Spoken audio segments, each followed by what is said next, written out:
Alain Delon, l'illustre acteur français, reste une figure à la fois fascinante et controversée, même après sa disparition. Récemment, un mois après son décès, son fils a enfin rompu le silence, abordant les rumeurs persistantes entourant la vie et l'héritage de son père. Des honneurs comme la Palme d'Or d'honneur au Festival de Cannes en 2019 aux polémiques qui ont suivi, la vie d'Alain Delon a été marquée par des éloges autant que par des critiques.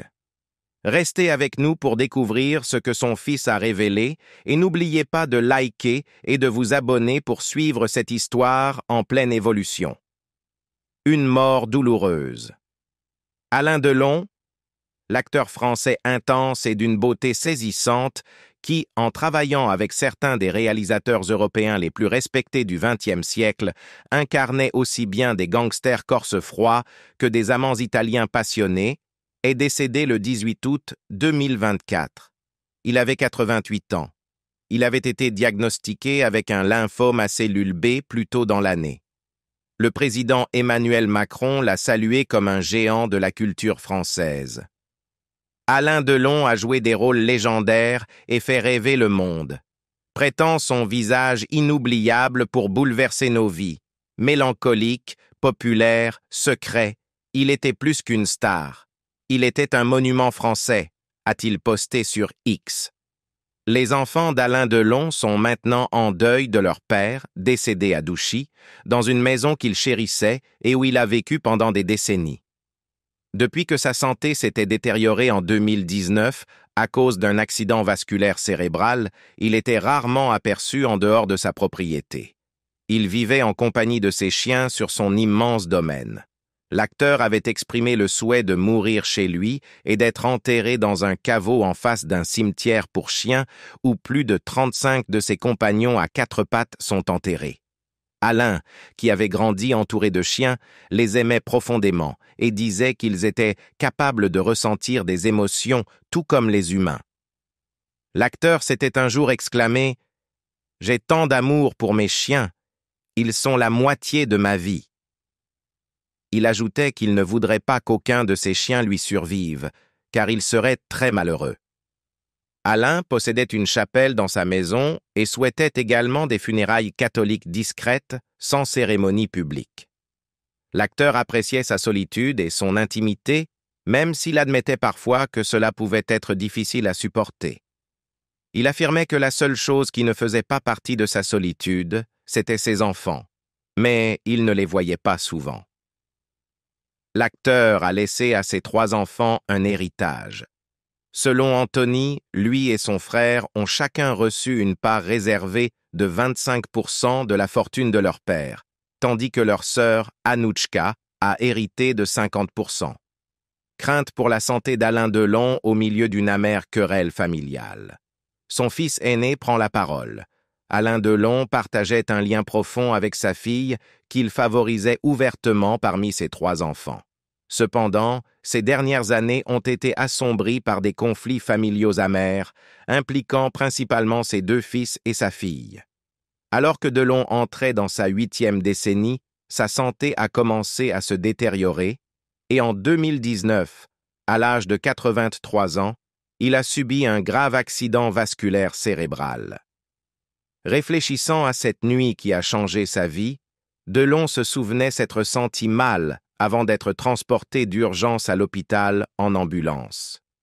Il a découvert par la suite qu'il avait subi un accident vasculaire cérébral, mais il avouait ne pas se souvenir des raisons pour lesquelles il s'y trouvait, ni de ce qui lui était arrivé. Les médecins et sa famille craignaient le pire, pensant qu'il ne survivrait pas. Défiant les attentes, Delon s'en est sorti et plaisantait en disant qu'il était difficile à tuer, minimisant ainsi la gravité de l'incident.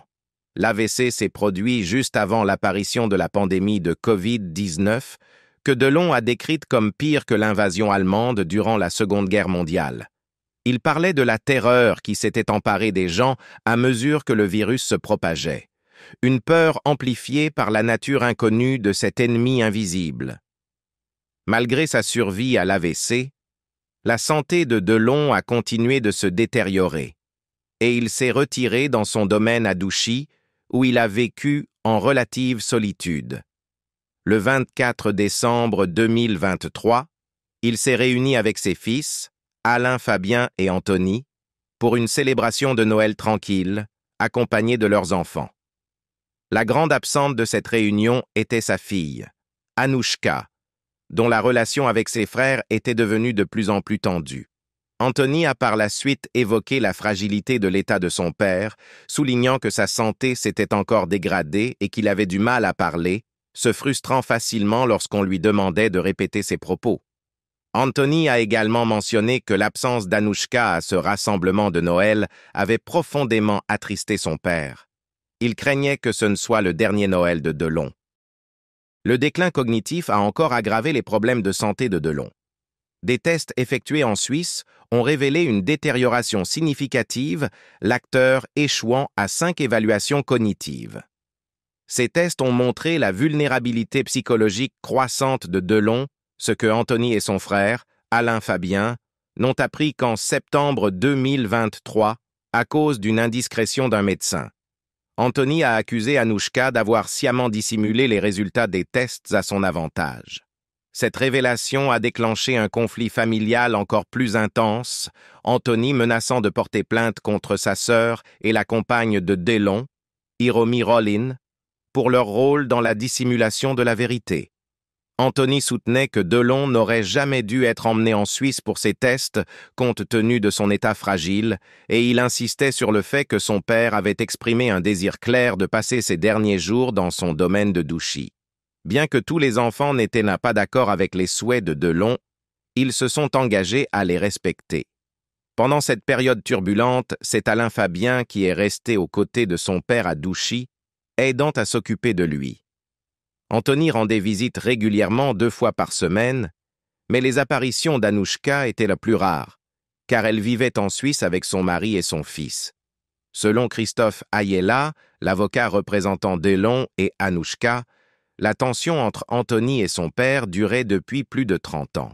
Même alors que la santé de Delon se détériorait, les griefs d'Anthony envers son père persistaient. Ayella a révélé qu'Anthony exprimait souvent ses problèmes en public, cherchant à obtenir de la sympathie et à se poser en victime. Il a noté qu'Anthony critiquait fréquemment son père et maintenant sa sœur, à qui Delon avait toujours témoigné un amour inconditionnel. Lorsque Anthony a menacé d'intenter une action en justice contre Anouchka, Delon a défendu sa fille, se disant choqué par le scandale médiatique déclenché par son fils. Par l'intermédiaire de son avocat, Delon a clairement indiqué que les accusations publiques d'Anthony visaient à nuire à la fois à lui et à Anouchka, ternissant ainsi le lien unique qu'ils partageaient. Il a également rejeté les affirmations d'Anthony selon lesquelles il se souciait davantage du bien-être de son père que sa sœur. Il a répondu qu'Anthony lui rendait visite rarement au fil des ans, malgré l'image publique qu'il essayait de projeter. Un point particulièrement douloureux pour Delon était la publication par Anthony d'un livre qui explorait leurs relations troublées, que l'acteur considérait comme une autre tentative d'exploiter son nom à des fins de publicité. Dans un rare accès de colère, Delon a déclaré « qu'il me laisse tranquille et qu'il laisse ma fille tranquille ». Anouchka, de son côté, a fermement nié les accusations de son frère, notamment celle selon laquelle elle aurait caché les résultats des tests cognitifs. Elle a déposé une plainte formelle contre Anthony après le scandale médiatique, exprimant sa profonde tristesse de voir leurs conflits familiaux exposés ainsi publiquement. Bien qu'elle ait été blessée par les actions de son frère, Anouchka a admis qu'elle l'aimait toujours malgré tout. Elle a reconnu que la dégradation de la santé de son père lui brisait le cœur, mais elle refusait de laisser ce conflit définir les derniers moments de leur famille ensemble.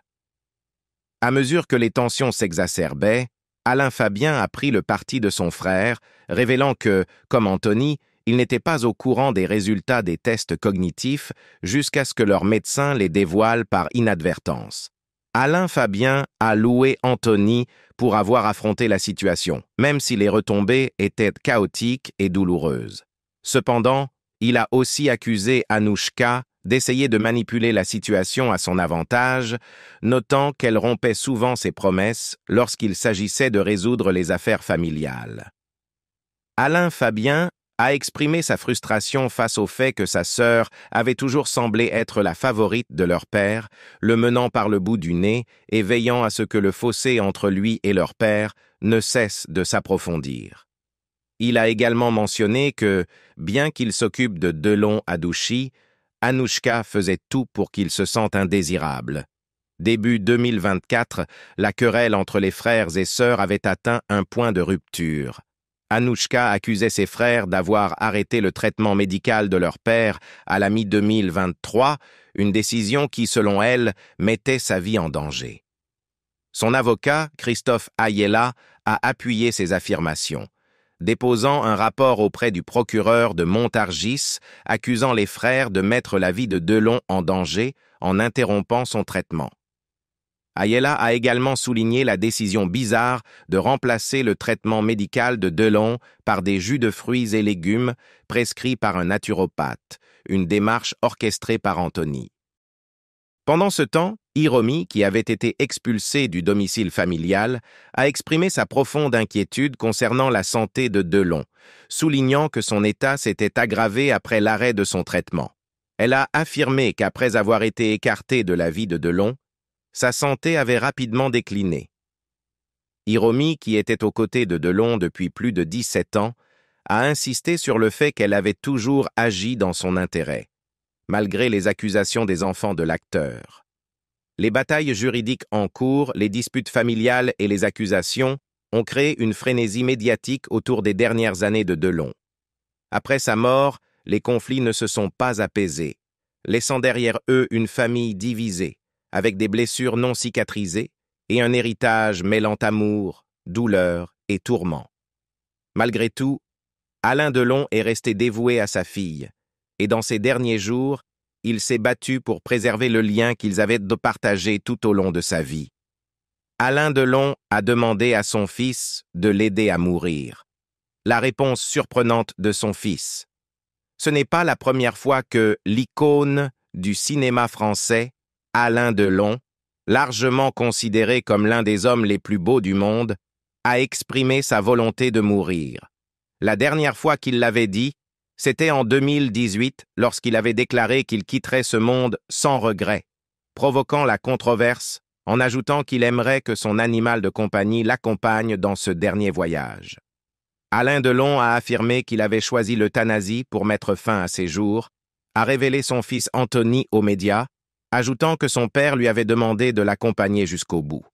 Anthony Delon a déclaré qu'il avait refusé d'être celui qui exécuterait son père. C'est sa sœur Anouchka qui s'en chargerait à la place. Il a indiqué qu'il expliquerait ses raisons dans son prochain livre, Entre chien et loup. Anthony se souvient également de la manière dont sa mère, Nathalie, l'épouse de Delon, est décédée avec l'aide de l'euthanasie, une procédure légale en Suisse, où la famille réside. C'est vrai que cela aurait été difficile pour nous de lui tenir la main et de voir la vie s'échapper ainsi. Donc, je ne dirais pas que la dernière nuit a été facile, mais les dernières heures l'étaient, car elle est partie en paix, a raconté Anthony. Mon père a été très touché par cela. Alain Delon avait depuis longtemps exprimé son désir de mettre fin à ses jours, comme en 2018, lorsqu'il avait déclaré être prêt à quitter ce monde, affirmant même qu'il emmènerait son chien, Loubo, avec lui. Il y a des gens que je déteste. Tout est faux et seul l'argent compte.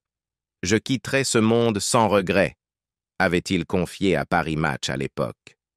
Delon a dit qu'il détestait l'époque dans laquelle nous vivons et détestait particulièrement vieillir. Vieillir, c'est nul, avait-il dit avant d'être hospitalisé en 2019. On ne peut rien y faire, c'est ce qu'on appelle l'âge. On perd son visage, sa vue. On se lève et bordel, la cheville fait mal, on se cogne contre soi-même. Selon Delon, l'euthanasie est la chose la plus logique et naturelle, car à un certain moment de sa vie, une personne doit avoir le droit de s'en aller tranquillement, sans passer par les hôpitaux, les injections ou autres. L'acteur emblématique a déclaré que son processus d'euthanasie avait été convenu de longue date avec ses avocats, car il ne voulait pas que cela devienne un désordre. des romances scandaleuses. Alain Delon était autrefois considéré comme un sexe symbole durant sa jeunesse. En plus de ses rôles captivants à l'écran, il était devenu célèbre pour sa réputation de séducteur dans l'industrie du divertissement français. Son apparence frappante, combinée à sa présence magnétique à l'écran, a contribué à son attrait à la fois en tant qu'acteur et en tant que figure publique.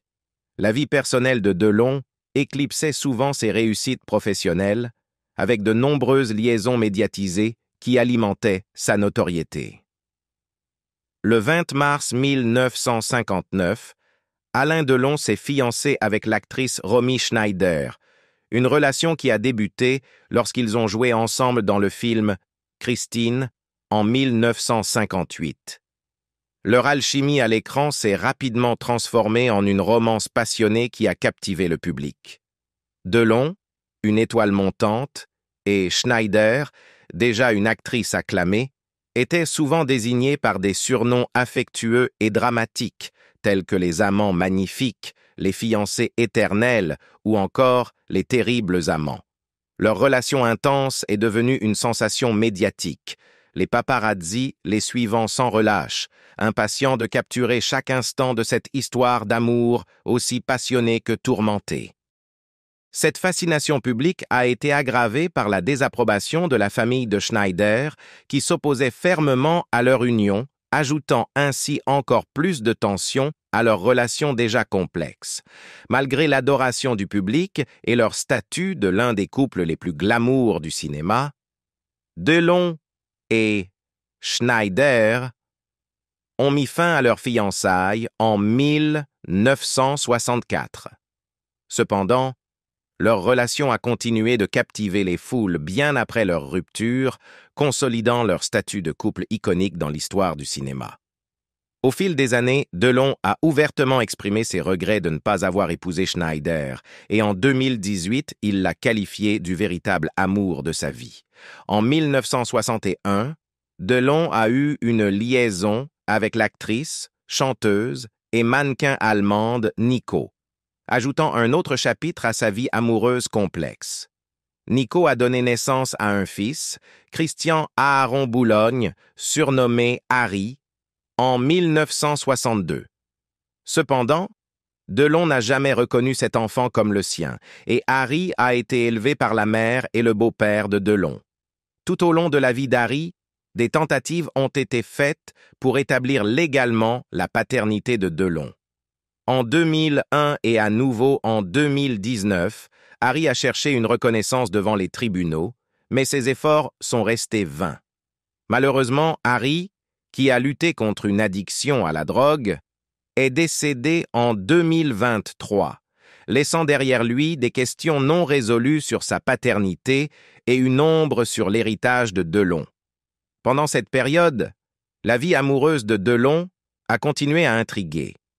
En 1963, il a rencontré Francine Canovas, un mannequin connu professionnellement sous le nom de Nathalie Barthélémy. À l'époque, Delon entretenait une relation avec l'actrice Marisa Mell, et leur liaison a perduré avant et après ses fiançailles avec Barthélémy. Malgré cette liaison en cours, Delon et Nathalie ont annoncé publiquement leurs fiançailles, et le 13 août 1964, ils se sont mariés après que Nathalie soit tombée enceinte. Leur fils, Anthony Delon, est né le 30 septembre 1964. Nathalie a révélé plus tard que l'amour persistant de Delon pour Romy Schneider restait constant, jetant une ombre sur leur mariage. Elle a décrit comment Delon affichait souvent une profonde tristesse, signe évident que son cœur appartenait toujours à Schneider. En 1967, Delon a demandé le divorce, et le 14 février 1969, leur mariage a pris fin. Les relations de Delon au milieu des années 1960 étaient loin d'être stables. En plus de son mariage avec Nathalie, il a également eu des liaisons amoureuses avec Anne-Margrethe et Lana Wood. Ces relations ont eu lieu durant les premières années de son mariage et même après, contribuant à sa réputation d'homme complexe et émotionnellement tourmenté. Durant cette période, Delon a également eu une brève relation amoureuse avec la chanteuse française Dalida. Leur connexion remontait à 1955, lorsqu'ils s'étaient rencontrés pour la première fois en tant que voisins à Paris. Bien que leur relation amoureuse ait été de courte durée, leur amitié a duré de nombreuses années. En 1968, lors du tournage du film La piscine, Delon a rencontré une autre femme importante de sa vie, l'actrice française Mireille Darc. Leur relation a commencé de manière professionnelle, mais elle a rapidement évolué en une romance qui a duré jusqu'en 1982. Delon et Darc formaient un couple emblématique et leur relation longue et stable a marqué l'une des périodes les plus stables dans l'histoire amoureuse de Delon. Cependant, durant sa relation avec Darc, Delon a également entretenu des liaisons de courte durée avec d'autres femmes, notamment les actrices Anne Parillot, Catherine Blaney et Lana Wood, avec qui il a ravivé une relation après leur première aventure. Un chapitre particulièrement notable de la relation de Delon avec Darc fut son implication avec la danseuse et actrice Madly Bami. Bami a eu un petit rôle dans La piscine, où elle a rencontré Delon, et malgré sa relation avec Darc, Delon a entamé une liaison avec Bami. Le triangle amoureux entre Delon, Darc et Bami a inspiré le film de 1969 Les Amours de Nathalie, dans lequel Delon et Darc ont joué. Darc, écrivant sous son véritable nom Mireille Aigrose, a rédigé le scénario, tirant des émotions complexes de leur relation. Finalement, Bami a mis fin à la liaison en 1971 et elle est ensuite devenue la dernière compagne du légendaire chanteur français Jacques Brel. Des années après la fin de sa relation avec Darc, Delon a retrouvé l'amour. En 1987, lors du tournage d'un clip pour sa chanson « Comme au cinéma », il a rencontré le mannequin néerlandais Rosalie van Bremen. Les deux ont entamé une relation sérieuse et ont eu 2 enfants ensemble. Une fille, Anouchka, née le 25 novembre 1990, et un fils, Alain Fabien, né le 18 mars 1994. Delon et Rosalie sont restés ensemble pendant de nombreuses années, mais leur relation a finalement pris fin en 2001. Malgré la rupture, leurs années ensemble ont donné naissance à 2 autres enfants qui ont joué un rôle important dans la vie ultérieure de Delon. Accusations légales et déclarations controversées. Le 1er octobre 1968, le corps de Stéphane Markovitch, ancien garde du corps d'Alain Delon, a été retrouvé dans une décharge publique à Élancourt, Yvelines, un village près de Paris. Cet incident choquant a placé Delon et le gangster corse François Marcantoni au centre d'une enquête très médiatisée. Une lettre écrite par Markovitch à son frère, Alexandar, quelques jours avant sa mort, déclarait de manière inquiétante « Si je me fais tuer, c'est à 100% la faute d'Alain Delon et de son parrain François Marcantoni. » Cette lettre accablante a conduit les enquêteurs à soupçonner un acte criminel, déclenchant une frénésie médiatique. Au fur et à mesure que l'enquête progressait, l'affaire a pris une tournure politique lorsque l'ancien Premier ministre français et futur président Georges Pompidou a été impliqué dans l'enquête. Pompidou et sa femme auraient été présents à des fêtes avec Delon et Markovitch, une allégation qui a provoqué un tollé, notamment après des rumeurs faisant état de l'existence de photos compromettantes de parties fines, prétendument impliquant l'épouse de Pompidou. Ces rumeurs ont alimenté une conspiration politique plus large, avec Pompidou accusant des figures clés comme Louis Vallon et Henri Capitan d'avoir utilisé les services secrets français, le SDECE, pour le piéger. Les retombées ont conduit à des réformes au sein du SDECE, y compris la nomination d'Alexandre de Maranche à sa tête. De Maranche a rapidement limogé René Bertrand, qui était impliqué à la fois dans l'affaire Markovitch et dans des rumeurs de liens avec les soviétiques. Pendant ce temps, les ennuis judiciaires de Delon s'accumulaient. En 1969, il a été condamné par contumace par un tribunal italien pour avoir agressé un photographe et condamné à 4 mois de prison. Cet incident n'a fait qu'ajouter à l'aura de mystère et de controverse entourant l'acteur. En avançant jusqu'au 26 février 2024, la police a perquisitionné la maison de Delon et saisi un arsenal de 72 armes à feu et 3000 munitions.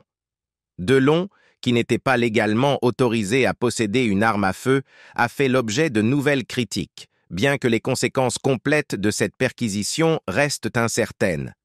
Les affiliations politiques de Delon ont également été source de controverses. Il a longtemps été associé à Jean-Marie Le Pen, le fondateur du Front national d'extrême droite en France, que Delon a rencontré pendant la guerre d'Indochine. Bien que Delon ait entretenu une amitié avec Le Pen, il s'est ensuite éloigné des opinions les plus extrêmes du parti. Lors d'une interview en 2013, Delon a exprimé son soutien à la montée des mouvements d'extrême droite en France et en Suisse, bien qu'il ait précisé qu'il avait voté pour des candidats conservateurs en dehors du Front national, notamment Nicolas Sarkozy et François Fillon. Les positions politiques de Delon ont souvent suscité des débats, en particulier en raison de sa proximité avec des figures controversées. Malgré sa vie personnelle tumultueuse et ses opinions controversées, Alain Delon reste une figure emblématique du cinéma. Dans le cadre de sa célébration pour la Palme d'Or d'honneur, Delon a choisi de présenter Monsieur Klein, 1976, un film qu'il a produit, cofinancé et dans lequel il a joué, pour mettre en lumière l'héritage de sa carrière. Ce film, réalisé par Joseph Losey, explore la persécution des Juifs en France pendant la Seconde Guerre mondiale et souligne l'engagement de Delon dans des projets artistiques traitant de questions historiques et morales complexes. Dans ces dernières années, Delon a réfléchi à sa carrière et aux regrets personnels qu'il portait avec lui. Dans une interview accordée à Le Monde, il a reconnu avec franchise que ses jours d'acteur étaient derrière lui après 6 décennies dans l'industrie. Cependant, un regret le hantait encore, ne jamais avoir été dirigé par une réalisatrice. Delon a exprimé son admiration pour des cinéastes comme Lisa Azuelos et Mai Wen, déplorant d'avoir manqué cette expérience. Les relations de Delon avec les femmes ont souvent été sujettes à controverse. Dans une interview en 2015, il a provoqué l'indignation en se prononçant contre l'adoption par des couples de même sexe, une position qu'il qualifiait de contre-nature. Il a également admis avoir giflé des femmes dans sa vie, une révélation qui a encore terni son image publique. Les déclarations de Delon sur les femmes et ses liens avec l'extrême droite ont conduit des organisations féministes comme Oser le féminisme à critiquer la décision du Festival de Cannes de lui décerner un prix. Des voix influentes, comme celle de Melissa Silverstein, fondatrice de Women in Hollywood, ont condamné le festival pour avoir célébré un homme dont les valeurs étaient, selon elle, en contradiction avec l'inclusivité et la diversité. Silverstein s'est exprimée sur Twitter, déplorant cette décision et pointant l'historique de remarques misogynes et homophobes de Delon, ainsi que ses liens avec le Front national. Delon, cependant, semblait peu affecté par ces critiques. Dans une interview avec le Japan Times, il a résumé sa vie en disant qu'elle avait été marquée par 3 choses: jouer la comédie, faire des bêtises et élever des enfants. Il a rejeté les critiques publiques sur son style de vie, affirmant « J'y suis habitué ». L'important, c'est qu'ils n'ont jamais trouvé quoi que ce soit à redire sur ma carrière d'acteur. De paria à l'écran d'argent. À l'âge de 4 ans, Alain Delon a vu ses parents divorcer en 1939. Tous deux se sont remariés, ce qui a donné à Alain 2 demi-frères et une sœur adoptive du côté de son père, ainsi que 2 demi-frères et sœurs du côté de sa mère. Il a ensuite été placé dans une famille d'accueil, une expérience qui a laissé une cicatrice émotionnelle profonde et jamais totalement guérie. C'est pendant cette période avec sa famille d'accueil que Delon a développé une passion pour le cyclisme, inspiré par Fausto Coppi, et rêvait de devenir cycliste professionnel. Après la mort de ses parents adoptifs, Delon est retourné vivre avec ses parents biologiques, qui partageaient sa garde. Il vivait en alternance avec la famille de son père à l'Haye-les-Roses et celle de sa mère à Bourg-la-Reine. Finalement, ils l'ont inscrit au pensionnat catholique Saint-Nicolas-d'Igny, où il s'est rapproché de son meilleur ami, Gérard Salomé. Delon a rejoint la chorale et a même chanté en tant que soliste, recevant les éloges du cardinal Angelo Roncalli, futur pape Jean XXIII. Cependant, sa vie à la maison était tumultueuse, et Delon a commencé à se rebeller, se comportant souvent mal et se battant à l'école. Son comportement perturbateur l'a conduit à être expulsé après une altercation sérieuse avec un camarade. Malgré les tentatives de ses parents de l'envoyer dans plusieurs écoles différentes, Delon a continué à se rebeller, allant jusqu'à voler une moto à l'un des directeurs d'école, ce qui a entraîné de nouvelles expulsions. À l'âge de 14 ans, Delon a décidé de s'enfuir de l'école avec son ami Daniel Salouadette, prévoyant de faire de l'autostop jusqu'à Bordeaux, puis de partir pour Chicago. Leur tentative d'évasion s'est terminée à Châtellerault, lorsqu'un passant les a emmenés au poste de police, où ils ont été emprisonnés avant d'être renvoyés chez eux. Après cela, ses parents ont abandonné l'idée de poursuivre son éducation. La mère de Delon, qui s'était remariée avec Paul Boulogne, un boucher, l'accueillit chez elle. Cependant, il ne s'y est jamais vraiment senti à sa place. Il obtint un certificat en charcuterie et travailla dans la charcuterie de son beau-père, qui employait 16 personnes. Mais le caractère rebelle de Delon persista. Il faisait la fête sans modération, se battait dans des bars et rejoignit même brièvement un gang. À 17 ans, en prévision de son service militaire, Delon s'engagea dans la Marine nationale. Il servit au centre d'instruction maritime de Pont-Réan, puis à l'école des transmissions de Bormette, mais sa carrière fut entachée par un incident impliquant du matériel volé.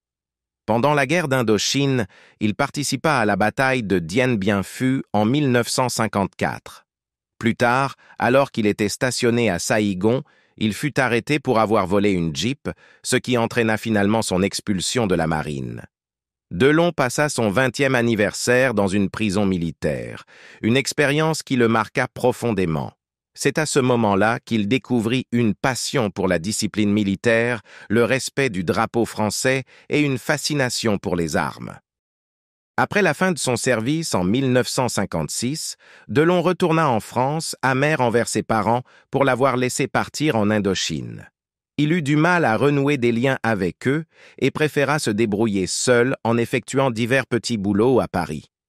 Il finit par croiser des membres du milieu parisien qui l'introduisirent dans un monde de petites combines et de criminalité.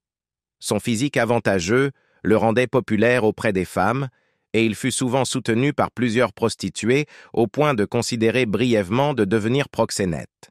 Cependant, le destin intervint lorsqu'il fut remarqué par l'actrice Brigitte Aubert, qui l'invita au Festival de Cannes. Ce fut le début de sa carrière cinématographique. Grâce à Aubert, Delon rencontra le producteur hollywoodien David Selznick, qui exprima son intérêt à le gérer. Selznick l'envoya à Paris pour apprendre l'anglais et peu après, il décrocha son premier rôle dans le film « Quand la femme s'en mêle » en 1957, réalisé par Yves Allégret. La carrière cinématographique de Delon prit rapidement son envol, malgré l'absence de formation formelle en tant qu'acteur. En 1959, il joua dans Trois femmes, qui fut un succès au box-office en France et fut même projeté aux États-Unis. Son rôle décisif vint en 1960 avec Plein Soleil, basé sur le roman policier de Patricia Highsmith, Monsieur Ripley. Delon y interprète Tom Ripley, un homme qui assassine un riche homme d'affaires et usurpe son identité. La fin tendue du film, où Ripley marche sans le savoir vers une embuscade policière, fut largement saluée, le New York Times qualifiant la performance de Delon de poignante et intensément expressive. Avec plus de 60 ans dans l'industrie du cinéma, Delon a su se faire une place comme l'un des acteurs les plus emblématiques de France. Il est apparu dans près de 90 films et émissions de télévision et fut acclamé par des publications internationales comme un symbole du cinéma français. Parmi ses œuvres notables, on compte Rocco et ses frères, Plein Soleil, L'Éclipse, Le Guépard et Les Centurions. Le Gentleman's Gazette surnomma Delon le James Dean français, en référence à la légende hollywoodienne. Bien que Delon ait brièvement tenté sa chance à Hollywood, il connut plus de succès en Europe. En parallèle à sa carrière d'acteur, il fonda sa propre société de production, Delbo Productions, et produisit plusieurs de ses films. En 2017, Delon annonça son intention de se retirer après un dernier film, bien que ce projet n'ait pas encore vu le jour. Sa dernière apparition notable au cinéma fut dans le film russe S. Novim Godom, Mamie, en 2012. Son dernier rôle d'acteur remonte à 2019 dans Toute ressemblance, où il fit une apparition en tant qu'invité dans un talk show. En revenant sur la vie et la carrière incroyable d'Alain Delon, il est évident qu'il a laissé une empreinte indéniable sur le monde du cinéma et de la culture française. De sa jeunesse tumultueuse à son ascension en tant que l'un des acteurs les plus emblématiques de tous les temps, l'histoire de Delon est tout simplement remarquable. Mais bien que sa carrière ait été sous les feux des projecteurs, sa vie personnelle a souvent été tout aussi fascinante. Que pensez-vous des rumeurs concernant le prétendu fils d'Alain Delon? Y a-t-il plus à découvrir que ce que l'on sait? Si vous avez apprécié cette vidéo, n'oubliez pas de liker, vous abonner et activer la cloche de notification pour ne rien manquer. Partagez vos pensées dans les commentaires ci-dessous, nous serions ravis d'avoir votre point de vue. Merci d'avoir regardé et à très bientôt.